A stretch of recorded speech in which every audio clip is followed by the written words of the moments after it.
Le château n'a pas été épargné par le marasme et le vandalisme révolutionnaire. On a démoli une partie de ses remparts pour fournir les pierres nécessaires à la construction des fortifications de Brest. Les troupes républicaines qui ont occupé les lieux se sont mises en quête du trésor de la marquise en saccageant le logis, comme le déplore un procès-verbal daté de 1797.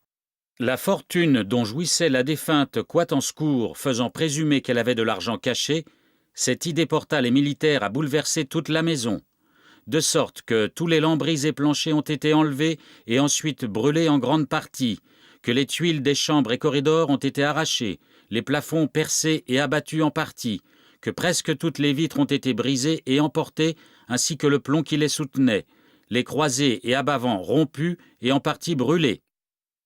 Il est dû par la nation une indemnité aux héritiers pour toutes ces dégradations qui sont de son fait. Qui sont donc ces héritiers ?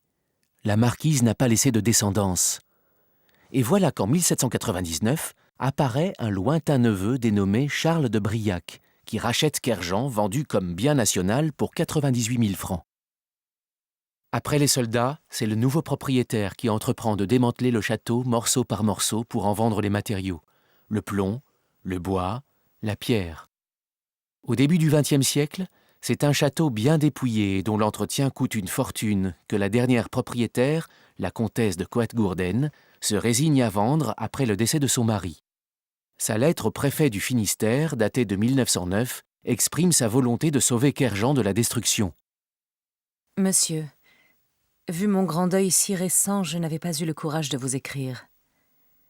Kerjan étant d'une architecture remarquable, ayant une grande valeur artistique d'après tous les connaisseurs, et vu surtout sa construction séculaire, nous avons le désir le plus grand que, quoique vendu, il ne soit pas abattu.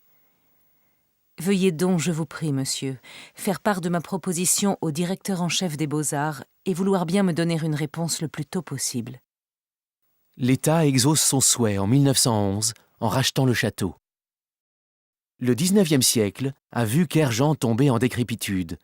Saccagé pendant la Révolution, puis démantelé par ses propriétaires, l'État s'est finalement porté acquéreur pour sauver ce qu'il reste de sa prestigieuse architecture.